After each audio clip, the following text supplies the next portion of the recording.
Welcome back to the Healing Motherhood podcast. I am so glad you're here. Today, we are talking about the impacts of birth trauma on your romantic relationship. So, before we start, I just want to, if this is your first episode, invite you to go back, get a better understanding of what birth trauma is, what causes it, because when you have that background knowledge, it's going to help you to understand this episode and the dynamics between two partners trying to raise their child after birth trauma a little bit better. So when we think about birth trauma, we are talking primarily about the birthing parent, the person who actually gave birth, oftentimes the mother. Now, it's important to remember that fathers are impacted too. And oftentimes they are witnessing this, and sometimes with a feeling of helplessness or powerlessness to do anything about it, to help the person that they love most in the world. And that's a really crappy feeling. So before we move on, I think that it's just important to acknowledge that we don't just have one person healing. We have a whole family healing, right?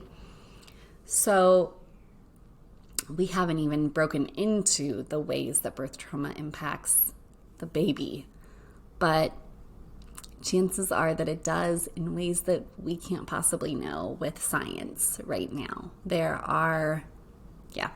We won't go down that rabbit hole. But there's this emotional toll on both parties, right? And so you have two people who deal with trauma in different ways, trying to figure out how to not only continue to have a healthy relationship together, but how to heal, how to take care of this new life, how to regain the intimacy that's already commonly lost without birth trauma even being a part of the equation, right? So here are just a few common challenges after birth trauma. There can be this strained communication. I don't know about you, but even before having kids, my communication with my partner was not great, not healthy at all. And I think that we can get by with that and we can make our relationships work. But once you throw another life into the mix, it becomes a lot more complicated. So strained communication is just one way that your relationship can be impacted.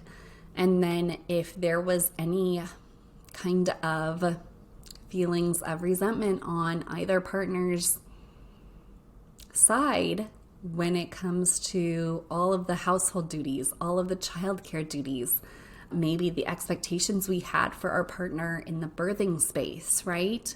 So all of those things can come and play a role in how our relationship is after birth trauma. And then we have some research about what's actually common in the postpartum period, and this is looking at everyone postpartum, not just those who suffered from birth trauma.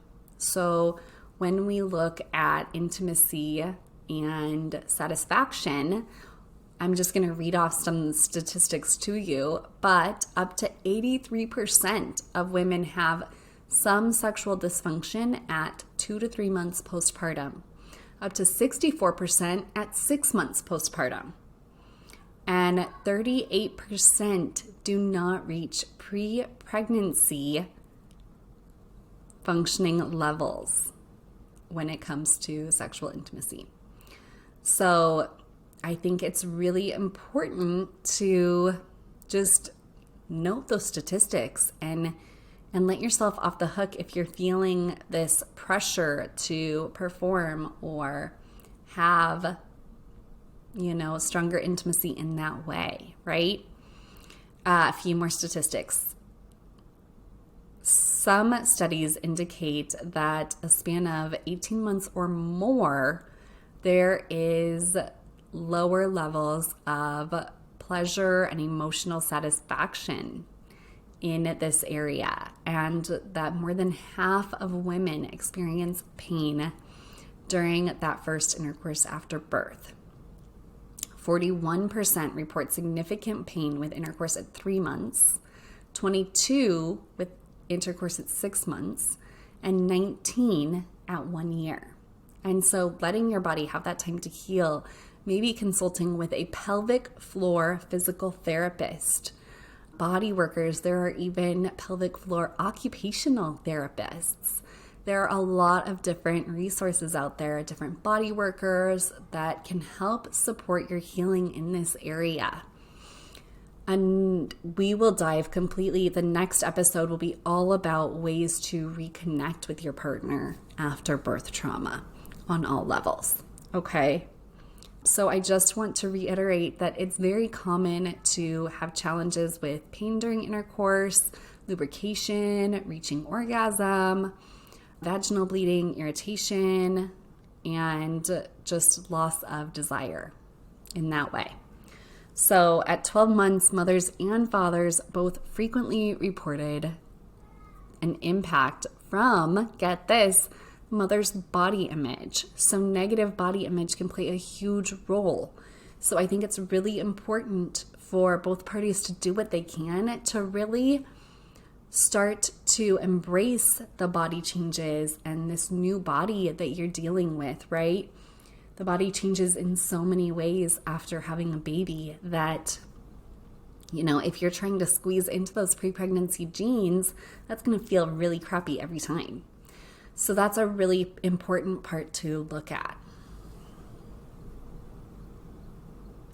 I want to thank you for tuning into this. We're really just talking about an awareness of what is very common right now based on the research.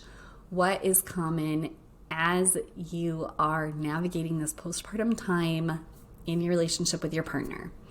I think I just want to loop back to that communication piece because it is super important and it is something that we're just not prepared for.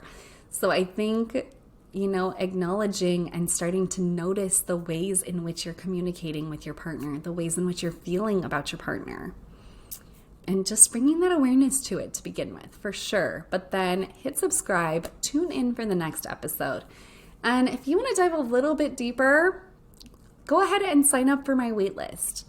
And we will talk more about this in there. Have a great day. Thank you so much for tuning in, and I will see you next time.